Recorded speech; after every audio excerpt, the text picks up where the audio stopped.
Welcome to competitive cracker. ഞാൻ സുജ. അപ്പം HSST-യുടെ മാത്സിന്റെ exam date വന്നു. മെയ് 5-ാം തീയതിയാണ് എക്സാം വരുന്നത്. അപ്പോൾ ഇനി നമ്മുടെ കയ്യിൽ വളരെ കുറച്ച് ദിവസങ്ങൾ മാത്രമേ ഉള്ളൂ. ഇപ്പം ഇത് മാർച്ചായി, മാർച്ച് ഏതാണ്ട് തീർന്നുകൊണ്ടിരിക്കുന്നു. ഏപ്രിൽ ഒരു മാസമാണ് നമ്മുടെ കയ്യിലുള്ളത്. അപ്പോൾ ഈ കുറഞ്ഞ സമയം കൊണ്ട് നിങ്ങൾ ഈ എക്സാമിന് എങ്ങനെയാണ് പഠിക്കേണ്ടത്, എസ്പെഷ്യലി നമ്മുടെ സബ്ജക്ട് പാർട്ട് എങ്ങനെയാണ് പഠിക്കേണ്ടത്, എങ്ങനെയാണ് നിങ്ങൾക്ക് മാർക്ക് സ്കോർ ചെയ്യാനായിട്ട് സാധിക്കുക എന്നുള്ള കാര്യങ്ങളാണ് നമ്മളിന്ന് ഈ വീഡിയോയിൽ ഡിസ്കസ് ചെയ്യാൻ പോകുന്നത്. അപ്പോൾ നമ്മുടെ CC-യിൽ ഇപ്പോൾ ബിഗ് ഡേയ്സ് ഓഫേഴ്സ് നടന്നുകൊണ്ടിരിക്കുകയാണ്. അപ്പം നിങ്ങൾക്ക് CC-യിലെ കോഴ്സുകൾ മികച്ച ഓഫറിലൂടെ തന്നെ നിങ്ങൾക്ക് സ്വന്തമാക്കാനായിട്ട് സാധിക്കും. അപ്പോൾ കോഴ്സിൽ ജോയിൻ ചെയ്യാൻ താല്പര്യമുള്ളവർ സ്ക്രീനിൽ കാണുന്ന നമ്പറിൽ കോൺടാക്ട് ചെയ്യുക. അപ്പോൾ HSST കോമേഴ്സിന്റെ റിസൾട്ടൊക്കെ വന്ന കാര്യമൊക്കെ നിങ്ങൾ അറിഞ്ഞിട്ടുണ്ടാവും. അപ്പോൾ നമ്മുടെ സ്റ്റുഡൻസിന് ഫസ്റ്റും സെക്കൻഡ് റാങ്ക് മാത്രമല്ല, അവിടുന്ന് അങ്ങോട്ട് നിരവധി റാങ്കുകൾ നമുക്ക് കിട്ടിയിട്ടുണ്ട്.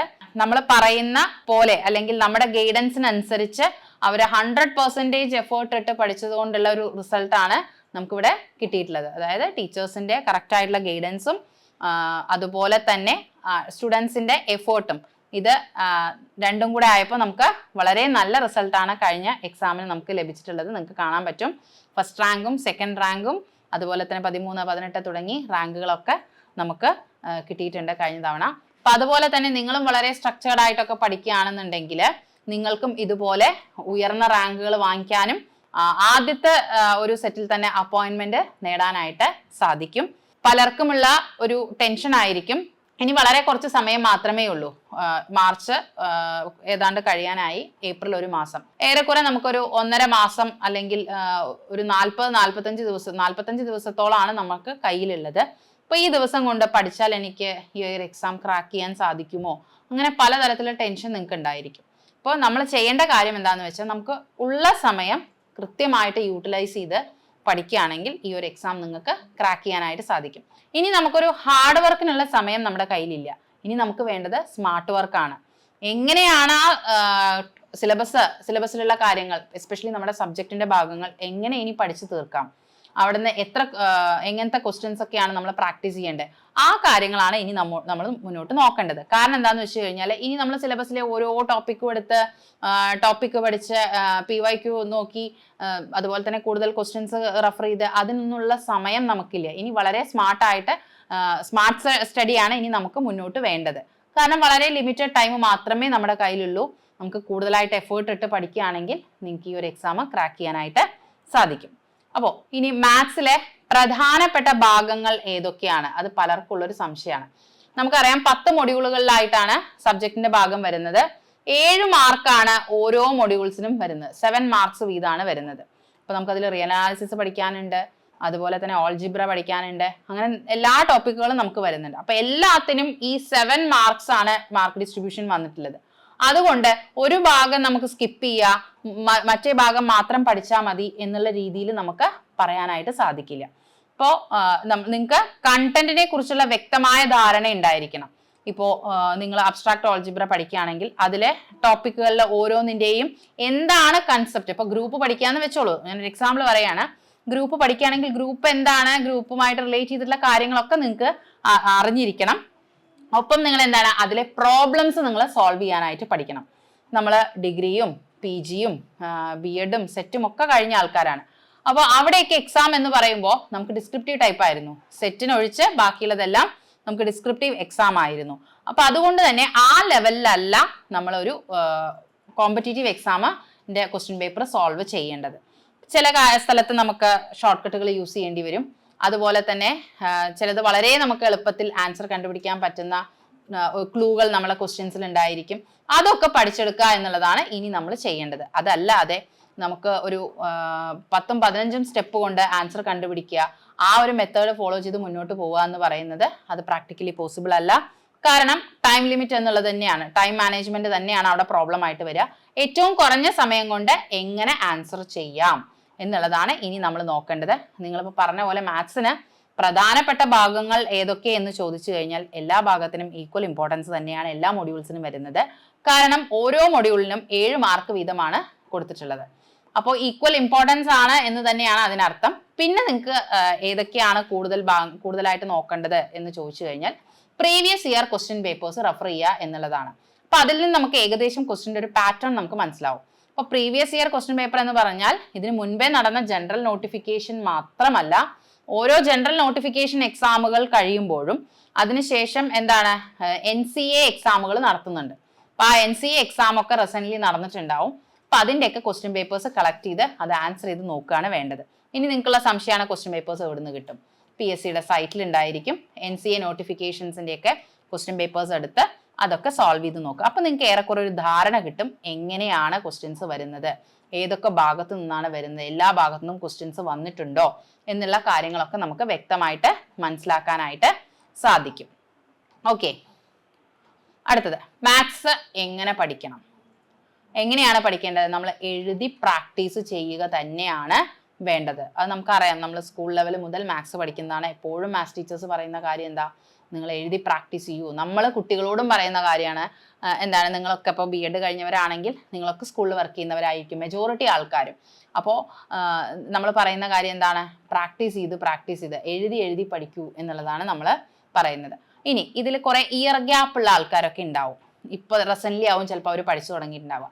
അങ്ങനെയുള്ള ആൾക്കാർ NCERT ടെക്സ്റ്റ് ബുക്ക് പഠിച്ചു തുടങ്ങുക എന്ന് പറഞ്ഞാൽ കംപ്ലീറ്റ് ആയിട്ട് അത് പഠിക്കല്ല, ബേസിക് ആയിട്ടുള്ള കൺസെപ്റ്റുകൾ കിട്ടാൻ വേണ്ടിയിട്ട് നിങ്ങൾക്ക് NCERT ടെക്സ്റ്റ് ബുക്കുകൾ ഫോളോ ചെയ്യാം. അതിലുള്ള ടോപ്പിക്സ്, പ്രോബ്ലംസ് ഒക്കെ നിങ്ങൾക്ക് വർക്കൗട്ട് ചെയ്ത് നോക്കാം. പക്ഷെ അതിനുവേണ്ടി ഒരുപാട് സമയം സ്പെൻഡ് ചെയ്യരുത്. നിങ്ങളിപ്പോൾ ഒരു ടോപ്പിക്ക് പഠിക്കുകയാണ്, അബ്സ്ട്രാക്ട് ഓൾജിബ്ര പഠിക്കുകയാണ്, അല്ലെങ്കിൽ എന്താണ് പഠിക്കുന്നതെങ്കിലും അതിന്റെ ബേസിക് ആയിട്ടുള്ള കൺസെപ്റ്റുകൾ +1 +2 ഉണ്ടായിരിക്കും.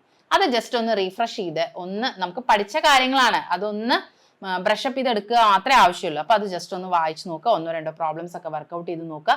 എന്നിട്ടാണ് നമ്മൾ നമ്മുടെ ടോപ്പിക്കിലോട്ട് കിടക്കേണ്ടത്. പിന്നെ നിങ്ങൾക്ക് സംശയം വരും, ഡിഗ്രി ടോപ്പിക്കുകൾ മാത്രം പഠിച്ചാൽ മതിയോ, അല്ലെങ്കിൽ ഡിഗ്രി ടെക്സ്റ്റ് ബുക്ക് മാത്രം പഠിച്ചാൽ മതിയോ എന്ന്. ഒരിക്കലും അങ്ങനെയല്ല. ഡിഗ്രി ടോപ്പിക്, അപ്പോൾ അത് ഏത് യൂണിവേഴ്സിറ്റി ആയിക്കോട്ടെ, അവിടെയുള്ള ക്വസ്റ്റ്യൻസ് എന്ന് പറയുന്നത് ഡിസ്ക്രിപ്റ്റീവ് ടൈപ്പ് ക്വസ്റ്റ്യൻസ് ആണ്. പക്ഷെ നമ്മളുടെ എക്സാം എന്ന് പറയുന്നത് ഒബ്ജക്റ്റീവ് ടൈപ്പാണ്. അതുകൊണ്ട് തന്നെ നമ്മൾ ചെയ്യേണ്ടത് എന്താണ്? ഇവിടെ നിന്നൊക്കെ മൾട്ടിപ്പിൾ ചോയ്സ് അല്ലെങ്കിൽ ഒബ്ജക്റ്റീവ് ടൈപ്പ് ക്വസ്റ്റ്യൻസ് കിട്ടാൻ പറ്റുമെങ്കിൽ അതെല്ലാം നമ്മൾ മാക്സിമം എടുത്തിട്ട് പ്രാക്ടീസ് ചെയ്യാണ് വേണ്ടത്. ഇപ്പോൾ എഞ്ചിനീയറിംഗിൻ്റെ എക്സാമുകൾ, എൻട്രൻസ് എക്സാമുകൾ, അതുപോലെ മാത്സ് നമ്മളുടെ സിലബസിലുള്ള ടോപ്പിക്സുകൾ വരുന്ന എക്സാമുകളിലൊക്കെ ക്വസ്റ്റ്യൻസ് നമുക്കിവിടെ യൂട്ടിലൈസ് ചെയ്യാനായിട്ട് സാധിക്കും. ആ ഒരു രീതിയിലാണ് നിങ്ങൾ പഠിക്കേണ്ടത്. ടൈം വളരെ കുറച്ചേ ഉള്ളൂ എന്നുള്ളത് വാസ്തവമായിട്ടുള്ള കാര്യമാണ്. എങ്കിൽ പോലും മാക്സിമം ക്വസ്റ്റ്യൻസ് നിങ്ങൾ സോൾവ് ചെയ്യാനായിട്ട് ശ്രമിക്കണം. അങ്ങനെയാണെങ്കിൽ വെറൈറ്റി ഓഫ് ക്വസ്റ്റ്യൻസ് നമ്മൾ അറ്റൻഡ് ചെയ്ത് പഠിക്കുകയാണെന്നുണ്ടെങ്കിൽ എക്സാം ഹാളിൽ നമുക്ക് എങ്ങനെയുള്ള ക്വസ്റ്റ്യൻസ് വന്നാലും നമ്മൾ പാനിക്കായി പോവില്ല, നമുക്ക് ആൻസർ ചെയ്യാനായിട്ട് സാധിക്കും. ഈ ഒരു രീതിയിലാണ് നിങ്ങൾ പഠിക്കേണ്ടത്. കൺസെപ്റ്റ് വ്യക്തമായിട്ടുള്ള ധാരണ ഉണ്ടാവണം. കാരണം അഥവാ സ്റ്റേറ്റ്മെന്റ് ടൈപ്പ് ക്വസ്റ്റ്യൻസ് ഒക്കെ വരികയാണെങ്കിൽ, കൺസെപ്റ്റ് ഓറിയന്റഡ് ആയിട്ട് വരികയാണെന്നുണ്ടെങ്കിൽ നമുക്കത് ആൻസർ ചെയ്യണമെങ്കിൽ എന്ത് വേണം? ഈ കാര്യങ്ങളൊക്കെ വ്യക്തമായി അറിഞ്ഞിരിക്കണം. പിന്നെ പറയേണ്ട ഒരു കാര്യം എന്താണെന്ന് വെച്ച് കഴിഞ്ഞാൽ, മാത്സ് സോൾവ് ചെയ്യുന്ന സമയത്ത് നെഗറ്റീവ് മാർക്കിംഗ് മാക്സിമം ഒഴിവാക്കുക. മാത്സ് എന്നല്ല, ഏത് ക്വസ്റ്റ്യൻ പേപ്പറിൽ ഏത് പാർട്ട് നമ്മൾ സോൾവ് ചെയ്യുന്ന സമയത്തും മാക്സിമം നെഗറ്റീവ് മാർക്കുകൾ അവോയ്ഡ് ചെയ്യുക. അതായത് ഈ നെഗറ്റീവ് മാർക്സ് എങ്ങനെയാണ് അവോയ്ഡ് ചെയ്യുന്നത്? പ്രാക്ടീസിലൂടെ. നിങ്ങൾക്ക് എത്രത്തോളം മോഡൽ എക്സാമുകളും റിവിഷൻ എക്സാമുകളും എഴുതി പ്രാക്ടീസ് ചെയ്യാൻ പറ്റുമോ അത്രത്തോളം നിങ്ങൾ എഴുതി പ്രാക്ടീസ് ചെയ്യാണ് വേണ്ടത്. അപ്പോൾ നിങ്ങൾക്ക് ഒരു ഐഡിയ കിട്ടും എങ്ങനെയാണ് നെഗറ്റീവ് മാർക്കിംഗ് കുറയ്ക്കുന്നത്. അതായത് ഒന്നും പഠിക്കാതെ അല്ലെങ്കിൽ കൃത്യമായ ഒരു പ്രിപ്പറേഷൻ ഇല്ലാത്ത ആളാണ് നിരത്തി പിടിച്ച എല്ലാ ക്വസ്റ്റ്യൻസും ആൻസർ ചെയ്ത് പോവുക. പക്ഷേ പഠിച്ചു പോകുന്ന ഒരാൾ, പ്രിപ്പയർ ചെയ്ത് പോകുന്ന ഒരാൾ, വ്യക്തമായ പ്ലാനിങ്ങോട് കൂടെ എക്സാം എഴുതാൻ പോകുന്ന ഒരാൾക്ക് അങ്ങനെയുള്ള പ്രശ്നങ്ങൾ വരില്ല. അവർ കൃത്യമായ ക്വസ്റ്റ്യൻ വായിക്കുന്നു, അതിൽ അറിയുന്ന ക്വസ്റ്റ്യൻസ് ആൻസർ ചെയ്യുന്നു, ഷുവർ അല്ലാത്ത ക്വസ്റ്റ്യൻസ് എന്ത് ചെയ്യുക? സ്കിപ്പ് ചെയ്യുക. കാരണം നെഗറ്റീവ് മാർക്കിംഗ് ഉള്ളത് കൊണ്ട് തന്നെ അത് നമ്മുടെ മാർക്കിനെ നല്ല രീതിയിൽ എഫക്റ്റ് ചെയ്യും. അതുകൊണ്ട് നെഗറ്റീവ് മാർക്കിംഗ് നമ്മുടെ മാത്സിൻ്റെ സൈഡിൽ നിന്ന് മാക്സിമം അവോയ്ഡ് ചെയ്യണം. പിന്നെ വളരെ സിമ്പിൾ ആയിട്ടുള്ള ക്വസ്റ്റ്യൻസ് ഉണ്ടാവും, ആവറേജ് ലെവലിലുള്ള ഉണ്ടാവും, ഡിഫിക്കൽട്ടി ലെവൽ കൂടിയ ക്വസ്റ്റ്യൻസും ഉണ്ടാവും. അപ്പോൾ വളരെ സിമ്പിൾ ആയിട്ടുള്ള ക്വസ്റ്റ്യൻസ്, എല്ലാവരും ആൻസർ ചെയ്യുന്ന ക്വസ്റ്റ്യൻസ് നമ്മൾ തെറ്റിക്കാൻ പാടില്ല. അതുപോലെ തന്നെ ഡിഫിക്കൽട്ടി ലെവലുള്ള കൂടുതലുള്ള ക്വസ്റ്റ്യൻസ് നമ്മൾ ആൻസർ ചെയ്യാനായിട്ട് ശ്രമിക്കുകയും വേണം. പിന്നെ ചില ക്വസ്റ്റ്യൻസ് നമുക്ക് കാണുമ്പോൾ കൺഫ്യൂഷൻസ് വരും. മാത്സിൽ എപ്പോഴും വരുന്നൊരു കാര്യമാണ്, ഇങ്ങനെയാണോ ചെയ്യുക, അങ്ങനെയാണോ ചെയ്യുക. ഈ കൺഫ്യൂഷൻസ് വരുന്നത് എന്തുകൊണ്ടാണ്? നമുക്ക് പ്രാക്ടീസ് ഇല്ലാത്തത് കൊണ്ടാണ് കൺഫ്യൂഷൻസ് വരുന്നത്. അപ്പോൾ ആ കൺഫ്യൂഷൻസ് ഒഴിവാക്കാനായിട്ട് പ്രാക്ടീസ് ചെയ്ത് പഠിക്കുക എന്നുള്ളതാണ് ഒരു സൊല്യൂഷൻ എന്ന് പറയുന്നത്. ഏതൊക്കെ ബുക്കുകൾ റെഫർ ചെയ്യണം? ഒരു റാങ്ക് ഫയൽ എടുത്ത് ഞാൻ പഠിച്ചാൽ മതിയോ? പലരും നമ്മളോട് ചോദിക്കുന്ന ഒരു ഡൗട്ടാണ്. ഒരു പ്രത്യേകം അല്ലെങ്കിൽ ഒരു പെർട്ടിക്കുലർ ബുക്ക് മാത്രം നിങ്ങൾ ഫോളോ ചെയ്യുന്ന സമയത്ത് വരുന്ന പ്രശ്നം എന്താണെന്ന് വെച്ച് കഴിഞ്ഞാൽ, ആ ബുക്കിൽ മാത്രം നിങ്ങളുടെ പഠനം അവിടെ അവസാനിക്കും. കാരണം പല കാര്യങ്ങളും നിങ്ങൾ അറിയാതെ പോകും. പക്ഷെ നമ്മളൊരു ടോപ്പിക്കിനെ ബേസ് ചെയ്തിട്ടുള്ള പഠനമാണ്, അതൊരു ഡെപ്തിലുള്ള പഠനമാണെങ്കിൽ ആ ഒരു കൺസെപ്റ്റ് നിങ്ങൾക്ക് അവിടെ തെറുവായിരിക്കും. ഇപ്പൊ നമ്മൾ എക്സാം എഴുതി ക്വാളിഫൈ ചെയ്ത് കഴിഞ്ഞാൽ നമുക്ക് അടുത്തതായിട്ട് ഇന്റർവ്യൂ വരുന്നുണ്ട്. അപ്പോൾ ഇന്റർവ്യൂവിലും നമ്മളെ സബ്ജക്ട് നോളേജ് നമുക്ക് ഉണ്ടായിരിക്കണം. കാരണം അവിടെ നമുക്ക് ക്വസ്റ്റ്യൻസ് ഒക്കെ ചോദിക്കാനുള്ള സാധ്യതയുണ്ട്. അപ്പോൾ പിന്നീട് വീണ്ടും ഒരു പ്രിപ്പറേഷൻ ആ ഒരു രീതിയിൽ മുന്നോട്ട് പോകരുത്. പഠിക്കുന്ന കാര്യങ്ങൾ വ്യക്തമായി തെറുവായിട്ട് പഠിക്കുക. പിന്നെ ഒരു ബുക്കിനെ മാത്രം ഡിപ്പെൻഡ് ചെയ്യുന്ന സമയത്ത് പറ്റുന്ന കാര്യം എന്താണെന്ന് വെച്ച് കഴിഞ്ഞാൽ ചിലപ്പോൾ ബുക്കിൽ മിസ്റ്റേക്സ് വരാം. എല്ലാ ബുക്കും മിസ്റ്റേക്കുള്ള ബുക്കാണെന്നല്ല പറയുന്നത്. ചില ക്വസ്റ്റ്യൻസിൽ എന്തെങ്കിലും എറേഴ്സ് ഉണ്ടാവാം, ചിലതിലെ മെത്തേഡിൽ എന്തെങ്കിലും വ്യത്യാസങ്ങൾ ഉണ്ടാവാം. അപ്പോൾ അതൊക്കെ നമ്മൾ ഒരു ബുക്കിനെ മാത്രം ഡിപ്പെൻഡ് ചെയ്യുമ്പോൾ ആ ഒരു മിസ്റ്റേക്ക് നമ്മൾ അതുപോലെ തന്നെ പഠിച്ച് മുന്നോട്ട് പോകും. അങ്ങനെയുള്ള കാര്യങ്ങളൊക്കെ വരാനായിട്ടുള്ള സാധ്യതയുണ്ട്. അപ്പം അതുകൊണ്ട് നിങ്ങളുടേതായ രീതിയിലുള്ളൊരു പ്രിപ്പറേഷൻ വേണം. നിങ്ങൾ ഏത് ക്ലാസ് കണ്ടോട്ടെ, ഏത് ക്ലാസ് ഫോളോ ചെയ്താലും, ഏത് വീഡിയോസ് കണ്ടാലും, എങ്ങനെയൊക്കെയാണെങ്കിലും നിങ്ങളുടേതായ ഒരു നോട്ട് നിങ്ങൾ പ്രിപ്പയർ ചെയ്ത് വെക്കണം. അപ്പം സമയം വളരെ കുറവാണെന്ന് നിങ്ങൾക്ക് അറിയാം. പക്ഷെ വളരെ ഡീറ്റെയിൽ ആയിട്ടുള്ളൊരു നോട്ട് എന്നല്ല ഉദ്ദേശിക്കുന്നത്. ഷോർട്ടായിട്ട് നിങ്ങൾക്ക് മനസ്സിലാവുന്ന രീതിയിൽ ചെറുതായിട്ടൊന്ന് എഴുതി ഒരു ലെക്ചർ നോട്ട് പോലെ എഴുതി വെക്കുന്നത് വളരെ നന്നായിരിക്കും. പിന്നീട് നിങ്ങൾക്ക് എക്സാം ടൈമിലൊക്കെ അത് പ്രാക്ടീസ് ചെയ്യാനായിട്ട് സാധിക്കും. അതുപോലെ തന്നെ ഷോർട്ട് കട്ട്സും ഫോർമുലാസും ഒക്കെ എഴുതിയിട്ടുള്ള ഒരു ബുക്ക് കീപ്പ് ചെയ്യുകയാണെന്നുണ്ടെങ്കിൽ അതും നിങ്ങൾക്ക് എക്സാം ടൈമിൽ ഹെൽപ്ഫുൾ ആയിരിക്കും. മാത്സിൽ മുൻവർഷ ചോദ്യങ്ങളുടെ പ്രാധാന്യം എന്താണ്? PYQs പഠിച്ചതുകൊണ്ട് എന്തെങ്കിലും കാര്യമുണ്ടോ എന്നുള്ളതാണ് ചോദിക്കുന്നത്. PYQs മാത്രം പഠിച്ചു കഴിഞ്ഞാൽ നമുക്ക് എക്സാം ക്വാളിഫൈ ചെയ്യാനായിട്ട് സാധിക്കില്ല. പക്ഷേ നമ്മൾ പഠിച്ചതിന് ശേഷം PYQs നമ്മൾ പ്രാക്ടീസ് ചെയ്യണം. പ്രീവിയസ് ഇയർ ക്വസ്റ്റ്യൻ പേപ്പേഴ്സ് നമ്മൾ പ്രാക്ടീസ് ചെയ്യണം. അങ്ങനെയാണെങ്കിൽ മാത്രമേ നമുക്ക് ക്വസ്റ്റ്യൻ പേപ്പറിൻ്റെ മാറി വരുന്ന ട്രെൻഡ് നമുക്ക് മനസ്സിലാക്കാനായിട്ട് സാധിക്കുകയുള്ളൂ. ഇപ്പോൾ റെസൻ്റ്ലി നടന്ന HSST മാത്സിൻ്റെ ക്വസ്റ്റ്യൻ പേപ്പറാണ് നിങ്ങൾ നോക്കേണ്ടത്. അതിന് പുറകിലോട്ടുള്ള ക്വസ്റ്റ്യൻ പേപ്പേഴ്സും നോക്കണം. പക്ഷേ റെസൻ്റ്ലി നടന്ന ക്വസ്റ്റ്യൻ പേപ്പർ മസ്റ്റായിട്ടും നിങ്ങൾ നോക്കിയിരിക്കണം എക്സാമിന് മുൻപ്. കാരണം എന്താണെന്ന് വെച്ച് കഴിഞ്ഞാൽ ആ പാറ്റേൺ മനസ്സിലാവണമെങ്കിൽ ഇത് വ്യക്തമായിട്ട് നിങ്ങൾക്ക് അറിഞ്ഞിരിക്കണം. എന്തൊക്കെ മാറ്റങ്ങൾ സംഭവിച്ചിട്ടുണ്ട് എന്നുള്ളത് വ്യക്തമായിട്ട് അറിഞ്ഞിരിക്കണം. ഓക്കെ, ചോദ്യപേപ്പറിൽ മാറ്റങ്ങൾ ഉണ്ടാകുമോ എന്തെങ്കിലും, അതായത് സ്റ്റേറ്റ്മെന്റ് ടൈപ്സ് കൂടുതൽ ഇൻക്ലൂഡ് ചെയ്യുമോ, കൂടുതൽ എങ്ങനത്തെ ക്വസ്റ്റ്യൻസ് ആയിരിക്കും, കഴിഞ്ഞ വർഷത്തിൽ നിന്നും ഭയങ്കര വ്യത്യാസമായിട്ട് ക്വസ്റ്റ്യൻസ് വരുമോ എന്നുള്ളതൊക്കെ നിങ്ങൾക്ക് സംശയം ഉണ്ടാവും. അപ്പോൾ മാറ്റങ്ങൾ നമുക്ക് പ്രതീക്ഷിക്കാം. നമ്മുടെ സിലബസിനെ ബേസ് ചെയ്ത് പണ്ടത്തെ അതേ പാറ്റേണിൽ തന്നെ ചോദിക്കണം എന്നൊന്നും നമുക്ക് പറയാനായിട്ട് സാധിക്കില്ല. ചിലപ്പോൾ ഒരു ആപ്ലിക്കേഷൻ ലെവൽ പോലെയൊക്കെ ക്വസ്റ്റ്യൻസ് വരാം. അതുപോലെ തന്നെ സ്റ്റേറ്റ്മെന്റ് ലെവൽ ക്വസ്റ്റ്യൻസ് വരാം. അപ്പോൾ ഇതൊക്കെ നമുക്ക് അറിയണമെങ്കിൽ ഞാൻ നേരത്തെ പറഞ്ഞ പോലെ തന്നെ പ്രീവിയസ് ഇയർ ക്വസ്റ്റ്യൻ പേപ്പേഴ്സ് നോക്കുക എന്നുള്ളത് മാത്രമേ നമ്മുടെ പോംവഴിയുള്ളൂ. അതല്ലാതെ നമുക്ക് ക്വസ്റ്റ്യൻ പേപ്പറിൻ്റെ മാറ്റങ്ങൾ മനസ്സിലാക്കാനായിട്ട് സാധിക്കില്ല. അപ്പോൾ എക്സാമിന് മുൻപായിട്ട് നിങ്ങൾ റീസെൻ്റ്ലി നടന്നിട്ടുള്ള ഒരു 4-5 എക്സാമുകളുടെ ക്വസ്റ്റ്യൻ പേപ്പർ സോൾവ് ചെയ്യുന്നത് വളരെ നന്നായിരിക്കും. ഇപ്പം HSSTയുടെ എക്സാം ഡേറ്റ് വന്നു. മെയ് 5-നാണ് മാത്സിൻ്റെ HSST മാത്സിൻ്റെ എക്സാം നടക്കുന്നത്. ഇനി വളരെ കുറഞ്ഞ ദിവസം മാത്രമേ ഉള്ളൂ. അപ്പോൾ നമ്മളൊരു ക്രാഷ് ബാച്ച് സ്റ്റാർട്ട് ചെയ്തിട്ടുണ്ട്. ദിവസവും 4 മണിക്കൂറിൻ്റെ ലൈവ് ക്ലാസ്സുകളാണ് നിങ്ങൾക്കായിട്ട് സെറ്റ് ചെയ്ത് വെച്ചിട്ടുള്ളത്. അപ്പോൾ ആ ക്ലാസ്സിൽ നമ്മൾ കൺസെപ്റ്റുകളും ഒപ്പം അതുമായി റിലേറ്റ് ചെയ്ത് വരുന്ന പ്രോബ്ലംസും കാര്യങ്ങളൊക്കെയാണ് നമ്മൾ ഡിസ്കസ് ചെയ്യുന്നത്. അപ്പോൾ ഈ ഒരു കോഴ്സിൽ ജോയിൻ ചെയ്യാൻ താല്പര്യമുള്ളവർ സ്ക്രീനിൽ കാണുന്ന നമ്പറിൽ കോൺടാക്റ്റ് ചെയ്യാം. നമുക്ക് HSSTയുടെ കോഴ്സുകൾ മാത്രമല്ല, നമ്മൾ നിരവധി കോഴ്സുകൾ പ്രൊവൈഡ് ചെയ്യുന്നുണ്ട്. നമ്മുടെ ആപ്പ് ത്രൂ ആണ് നമ്മൾ ക്ലാസ്സുകൾ പ്രൊവൈഡ് ചെയ്യുന്നത്. നിങ്ങൾക്ക് അറിയാം, CC ലേണിംഗ് ആപ്പ്.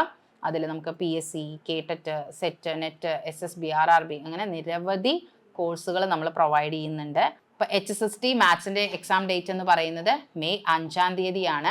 ഇനി പലർക്കും ഉള്ളൊരു ആറ്റിറ്റ്യൂഡ് ആയിരിക്കും, ഇനി വളരെ കുറച്ച് ദിവസം മാത്രമേ ഉള്ളൂ, ഞാൻ ഒന്നും പഠിച്ചു കഴിഞ്ഞിട്ടില്ല, ഇനി പഠിച്ചതുകൊണ്ട് കാര്യമുണ്ടോ, ഞാൻ അടുത്ത എക്സാമിന് ട്രൈ ചെയ്യുന്നതല്ലേ നല്ലത്. ആ ഒരു ആറ്റിറ്റ്യൂഡോട് കൂടി ആരും ഇരിക്കരുത്. ഉള്ള സമയം നല്ല രീതിയിൽ യൂട്ടിലൈസ് ചെയ്ത് നന്നായി പഠിച്ച് റിവൈസ് ചെയ്ത് തന്നെ എക്സാം എഴുതുക. ഇനിയുള്ള അവസരങ്ങൾക്ക് വേണ്ടി കാത്തിരിക്കാതെ ഇത്തവണ തന്നെ ഈ ഒരു എക്സാം ക്രാക്ക് ചെയ്യാനായിട്ട് ശ്രമിക്കുക. അപ്പം എല്ലാവരും നന്നായിട്ട് തന്നെ പ്രിപ്പയർ ചെയ്യുക. ഇത്തവണത്തെ HSST നിങ്ങൾക്ക് ക്രാക്ക് ചെയ്യാനായിട്ട് സാധിക്കട്ടെ. All the very best. അപ്പോൾ നമ്മുടെ ചാനൽ ആദ്യമായിട്ടാണ് കാണുന്നതെങ്കിൽ സബ്സ്ക്രൈബ് ചെയ്യുക, നിങ്ങളുടെ ഫ്രണ്ട്സിലോട്ട് കൂടി ഷെയർ ചെയ്ത് കൊടുക്കുക. ഇതുപോലുള്ള ഇൻഫോർമേറ്റീവ് വീഡിയോസുമായി വീണ്ടും കാണാം. താങ്ക്